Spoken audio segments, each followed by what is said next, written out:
త్రిదశ rice అన్నింటికీ దగ్గరగా మీ మనసుకి మరింత దగ్గరగా త్రిదశ రైస్ వేర్ లైఫ్ షైన్స్. కుర్చీ తాత ఈ పేరు తెలియని వ్యక్తి ఎవరు కూడా లేరు. అయితే ఆ మధ్యకాలంలోని ఎంత వైరల్ అయ్యారు, తన వర్డ్ యూజ్ చేసుకొని సాంగ్స్లో కూడా పెట్టుకొని ఎంత సూపర్ డూపర్ హిట్ కొట్టారో మనం చూస్తూ ఉన్నాము. అయితే నిన్నటి నుంచి కూడా ఒక న్యూస్ అనేది బాగా సర్క్యులేట్ అవుతుంది. కుర్చీ తాత చనిపోయాడు అని చెప్పి తనకి సంబంధించిన డెడ్ బాడీలు ఫోటోలు అన్నీ కూడా పెట్టి దీనికి సంబంధించి మీరు హెల్ప్ చేయండి, అతని బాడీని అయితే మాకు ఇవ్వడం లేదు, అతని ఫ్యామిలీ మెంబర్స్ కూడా ఇంకా రాలేదు అని చెప్పి ఒక వీడియో నిన్నటి నుంచి కూడా వైరల్ అవుతుంది. అయితే ఈ నేపథ్యంలోనే ఈ రోజు వాళ్ళ ఫ్యామిలీ మెంబర్స్తో మాట్లాడడానికి రావడం జరిగింది. అసలు ఏం జరిగింది ఏంటి, అసలు ఈ న్యూస్ ఎందుకు ఈ విధంగా స్ప్రెడ్ చేస్తున్నారు అండ్ స్ప్రెడ్ చేసే వరకు ఎలా వచ్చింది ఏంటి అనే వివరాలు తెలుసుకుందాం. నమస్తే అమ్మా. సో మీ భర్త చనిపోయారు. సో ఏంటంటే గాంధీ హాస్పిటల్ దగ్గరే మేము ఉన్నాము, చనిపోయారు. ఆయన అంత్యక్రియలు కానీ లేకపోతే ఆయన బాడీ కూడా మాకు చూపించట్లేదు, ఇవ్వడం లేదు, దయచేసి ఇది షేర్ చేయండి అన్నట్టు ఒక వీడియో అన్నది సర్క్యులేట్ అయ్యింది. సో ఇది మీరు కూడా చూసే ఉంటారు. ఎందుకు ఈ విధంగా మీ భర్త చనిపోయారు అని చెప్పడానికి గల కారణాలు ఏంటి, అసలు ఇప్పుడు మళ్ళీ పొద్దున్నుంచి కూడా లేదు అతను బతికే ఉన్నారు, నన్ను ఎవడ చంపేది అని చెప్పి మళ్ళీ మీ భర్తనే ఇవాళ మాట్లాడడం కూడా చూసాము వీడియోలో. నాకు నిన్ననే తెలిసింది, మధ్యాహ్నం 1 గంటకే ఉన్నది తెలిసింది. వరంగల్ నుంచి వచ్చేసింది మెసేజ్ వచ్చింది, ఉన్నాడు ఆయన సచినాగ్ లెక్క కింద ఎందుకు చెప్తున్నారు, పైసలు ఎందుకు తింటున్నారు మీరు, తన బతికే ఉన్నాడు అట్లా చేయకుండి అని ఒకళ్ళు మెసేజ్ చేసిండ్రు ఆయనకు. నాకు నిన్ననే తెలిసింది ఆయన ఉన్నాడని. అది తెలిసింది కాబట్టి నేను వాళ్ళు వస్తే నేను చెప్పిన, ఆయన తెలిసి వచ్చినాక తర్వాత కూడా నేను మాట్లాడతా. కానీ ఇది వచ్చింది అయితే నాకు తెలియదారా అమ్మ, ఇది వచ్చింది మాత్రం నాకు తెలియదు. ఎందుకంటే నాకు ఫోన్లు లేవు, నేను మాట్లాడా, నాకు ఆ వీడియోల సంగతి కూడా నాకు తెలియదు. అది ఎవలేసిందో కూడా ఫైక్ నాకు తెలియదు. ఉన్నాడు, మేము పోయి చూసినాం కూడా. పొద్దుగాల 5 గంటలకు నా చిన్న కోడలును నా నట్టు కొడుకు పోయాడు. పొద్దుగాల 5 గంటలకు లేచి మెడ్చెలతో పోయి చూస్తే, అమ్మ నాన్న కాదు, నువ్వు వచ్చి రా, నీ ఎంతైనా నీ భర్త, నువ్వు వచ్చి చూసుకున్నాక గుర్తుపడతావు అంటే సేమ్ ఉన్నారు కదా, లేదు మనకు ఆ ఫొటోస్లో చూపించినప్పుడు అది అందరూ దానికి బట్టే జరా వెనక ముందు అయిండ్లు. కానీ అది నేను పోయినాక మొత్తం కదా అంగళం చూసిన, దాంట్లో లేదు నాకు నా భర్తది ఒక్కటి కూడా ఏది లేదు. మొత్తం చూసి వచ్చినా కాదు, నేను కాదని అన్న, నేను కాదంటే కాదన్నా. కానీ ఇది ఎవలేషలో నాకు తెలియదు ఫేక్. ఆయన అయితే బతికే ఉన్నాడు, నేను అదే అంటున్నా, ఫస్ట్ నుంచి ఉన్నాను. ఆయన ఎటు పోడు, పోతే మా ఊరికే తప్పించేం లేదు. ఆ ఊరికి పోయినా కానీ చిన్న పిల్లలు గుర్తుపడతారు ఆయనను, చిన్న పిల్లలను గుర్తుపడతారు. ఇంకో మాట ప్రతి ఒక్క ఫోన్లో వస్తుంది అని కూడా అన్నా నేను. అంటే కూడా ఇక కొంతమంది నమ్మిళ్ళు, కొంతమంది నమ్మరు. కానీ ఇది వైరల్ ఎట్లా అయింది ఇప్పటికి కూడా నాకు తెలుస్తలేదమ్మా. ఇట్లా నా తాత చచ్చిపోయిండు, కుర్చీ తాత చచ్చిపోయిండు అంటే ఆయన ఎందుకు చచ్చిపోతాడు, దేనికి చచ్చిపోతాడు? గన్ని దెబ్బలు పడ్డా కానీ ఆయన ఈడ కోర్చుకున్నాడు కృష్ణపార్క్. ఆయనకి ఏమైనా ఆరోగ్య సమస్యలు ఏమైనా ఉన్నాయా? ఉన్నాయమ్మా, తాగిండు కదా, తాగితే కడుపులో చడిపోయినాయి. ఆడ గాంధీలో తీసుకుపోయి నా బిడ్డ చూపెట్టిన, నేను చూపెట్టిన, ఉంటలేడు. జాయిన్ చేస్తే ఉంటలేడు మనిషి, ఒక్క కాడ ఆగడు ఆయనే. ఈ పొద్దే ఇట్లా అయిండు మనిషి, ఒక్క కాడ నిలబడాడు, ఒక్క కాడ ఉండడు. మర్యాద మాట మంచుకున్నాను. కానీ ఎవరన్నా అంటే పడాడు అమ్మ, 2 దెబ్బలు కొట్టినా పడతాడు. కానీ ఎవరన్నా అంటే ఆయన మాట పడాడు. పొద్దున్న వెంటనే దీనికి సంబంధించి వార్త కూడా రావడం జరిగింది, నేను ఎందుకు రాస్తాను, నన్ను ఎవడరా చంపుతాడు అని చెప్పి మళ్ళీ మీ ఆయన మాట్లాడడం జరిగింది. చూశాను, మన సత్యగారు చూపెట్టారు. పొద్దుగాలు వచ్చిండ్రు, రైస్ ఒక 2-3 కేజీ తీసుకొచ్చిన సైజ్ 500 ఇచ్చిండ్రు, సాయం చేశారు సత్యగారు. అక్కడ వరంగల్లోని మీ ఆయన వెళ్ళారు కదా, అక్కడ వరంగల్లోని మీ చుట్టాలు ఇంటి దగ్గరికి వెళ్తాడా, లేకపోతే అక్కడ కూడా ఇలానే అంటే రోడ్డు మీద తిరగడం కానీ బస్సులు ఎక్కుతూ మళ్ళీ భిక్షాటం చేసుకోవడం ఇదే చేస్తూ ఉంటారా? అక్క దగ్గరికి పోతాడు, పెద్దక్క కొడుకున్నాడు, వాళ్ళని కలుస్తాడు. చిన్నక్క ఇంకో కొడుకున్నాడు, వాళ్ళని చూస్తాడు. ఇంకో అమ్మ పిల్లలు ఉన్నారు, మాడిపిడ్డ పిల్లలు, వాళ్ళని చూసుకొని వెళ్తాడు. ఉండడు, తినడు. వాళ్ళ ఇంట్లో మంచి నీళ్ళు కూడా ముట్టాడు. బట్టలు ఇస్తే బట్టలు ఇస్తాడు. ఇక ఏ అల్లుని ఇంట్లోనే ఉంటాడమ్మా సరిగా. ఇక అక్క దగ్గరే ఉంటాడు, ఆయనే ఉండడు.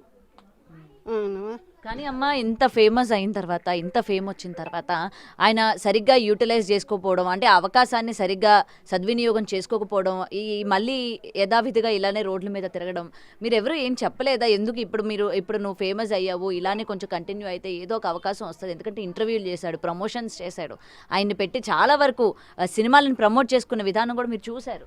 అవును, కానీ చెప్తే ఈనాడమ్మా, మాట ఈనాడు, అంటాడు అంతే, అంటాడు. నీ బయటది నీది ఏం తెలుసు, బయటది నీకు తెలుసా అంటాడు, నన్ను బెదిరిస్తాడు ఇంట్లో.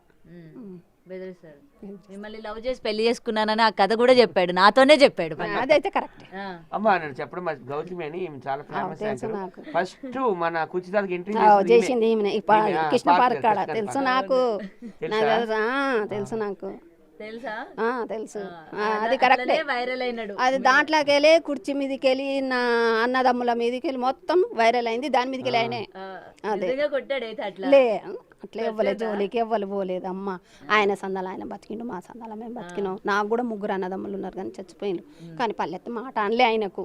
తన కూడా ఒక్కడే కొడుకు, 5 ఆడబిడ్డలు నాకు మంచిగా చూసుకుంటారు. నాకైతే మంచిగా చూసుకుంటాడు. ఈ మనిషి మాట అంటే పడడు, ఇంకంతే. కానీ ఎక్కడికో వెళ్తాడు అనుకున్న వ్యక్తి మళ్ళీ ఇదే విధంగా ఇదే రోడ్ల మీద తిరగడం అన్నది ఆయన్ని అభిమానించే వాళ్ళు చాలా మంది బాధపడ్డారు, ఎందుకు ఈ విధంగా అని చెప్పి. ఆ పాట వచ్చిన ప్రతిసారి ఆయన గుర్తు చేసుకుంటారు. అదైతే కరెక్టే అమ్మ మీద అన్నది. కానీ ఆయనకు గలవాలని బాగుండే. ఎవరికి ఈయన పేరేంటిది, అదే ఈ పాటల వయసు వచ్చింది చూడు, ఆయన పేరేంటిది? ఎవరు?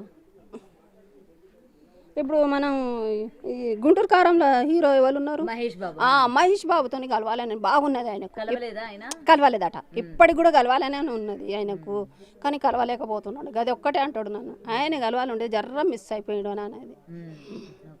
సో ఆయన అంటే ఇలానే ప్రతిసారి వరంగల్ వెళ్ళిపోతూ ఉంటాడు కాబట్టి మళ్ళీ ఎన్ని రోజులకు వస్తూ ఉంటాడు ఆయన మళ్ళీ ఇక్కడికి? ఇక చూడు, వస్తే నెల లోపలికి వస్తాడు, లేకుంటే 10 రోజులకు వస్తాడు, 2 నెలలు పోతాడు, 3 నెలలు పోతాడు. హన్మకొండ మా వాళ్ళ దగ్గర పోతాడు. ఫోన్ ఉందా ఆయనకి? లేదు, ఫోన్ లేదు. ఫోన్ ఉంచుకో. ఆయన వచ్చాడని చెప్పి మీకు అక్కడ ఉన్న చుట్టాలు చెప్పడమే కానీ మీకు తెలియదు. ఇక ఇట్లనే ఫోన్లో వెంబడ వైరల్ అవుతుంది. ఇంతకుముందు కూడా ఈ పవన్ కళ్యాణ్ వల్ల దోస్తులు ఇట్లా తిడితే కొట్టిలు అన్నప్పుడు అప్పుడు కూడా వెళ్ళిపోయాడు. అప్పుడు కూడా వెళ్ళిపోతే ఈ వయసు కిందనే ఆ సారే చెత్తకిచ్చి పంపి దొలుకురమ్మన్నారు. ఇక ఎట్లనే తెలుస్తుందమ్మా. ఇప్పుడైతే ఇంకా వైరల్ అయిపోయింది కదా, కుర్చీ తాత అంటే ఎవరన్నా గుర్తుపడతారు. ప్రతి ఒక్క ఫోన్లో వస్తుంది. నా బిడ్డ అదే అంటున్నాను, నువ్వు ఏమనకమ్మ, నువ్వు వెనక ముందు ఏం కాకు, ఏడవకు, ఆయన కాడు అమ్మ, కాదు వద్దు, అదే ఆగదు అసలు, నా బిడ్డనే ఆగదు. ప్రాణం ఆమెకు మొత్తుకుంటుంది, కానీ తాగొద్దని మొత్తుకుంటుంది, కొప్పడుతుంది, పెడుతుంది, అంతా చేస్తుంది. కానీ కనీసం కూతురు మాట కూడా విన్నాడు, భార్య మాట అంటే పోనీ ఎలాగో వినరు, బిడ్డ మాట కూడా విన్నాడు. ప్రాణం అని చెప్తాడు మళ్ళీ మీడియా ముందు, నా బిడ్డలంటే ప్రాణం, కానీ మాట విన్నాడు. అయిపోయింది నాది, ఏమన్నది అయిపోయింది, చచ్చిపోతా. ఏడో చేస్తావా ఏ రోడ్డు మీద అంటే, ఏ రోడ్డు మీద చేస్తావు అంటావు ఏంది, ప్రజలందరూ నా వల్లే అంటాడు. ఒకవేళ అలాంటి పరిస్థితి వస్తే నా ఫ్యాన్సే చూసుకుంటా అంటారు. అదే ప్రజలంతా నా వల్లే అంటారు. మన వీళ్ళకి తెలియదా, మైకోళ్ళకి తెలియదా, పిల్లలకు తెలిసే, ఎందుకు భయపడుతున్నావు, సస్తే సేమని తీసుకొస్తారు తీ అంటాడు. నేను అంటే ఆ పరిస్థితి ఎందుకు రావాలి, నువ్వు ఇంట్లోనే ఉండి నేను తింటలేనా బిడ్డ దగ్గర బుక్కడు అట్నే తిను అంటే ఏడికెళ్ళి పెడుతుంది, ఇద్దరికి ఏడికెళ్ళి పెడుతుంది. అది దానికి కూడా చిన్న పిల్లలు ఉన్నారు, 3 ఏడికెళ్ళి తెచ్చి పెడుతుంది. వాళ్ళ ఇంటికి కిరాయి కట్టుకోవాలి, అది కూడా పిల్లలను చూసుకోవాలి, అది కూడా పనికి పోతుంది. ఆయన కలర్ పని చేస్తాడమ్మా. మీ కూతురు పని చేస్తుందా? పని చేస్తా, కానీ నా కొడుకు చచ్చిపోయినా కానీ పోతలేదు. 5 నెలలు అయినా కొడుకు చచ్చిపోయి, చిన్న కొడుకు చచ్చిపోయి, 3 కొడుకులలో ఒక్క కొడుకు పోయింది. బాధన అదే బాధన, ఆ బాధలనే ఇదేంది అన్నట్టు బాధ అనిపించింది. మర్డర్ చేశారు ఈయన, మన పాత బస్తీలో సుబ్బుడలా. ఇన్ని బాధల్లో మళ్ళీ ఈయన బాధ అంటే, కానీ ఈయన కనబడితే జర నా పానం నిమ్మలైందమ్మా. ఎంతైనా భర్తనే అవుతాడమ్మా.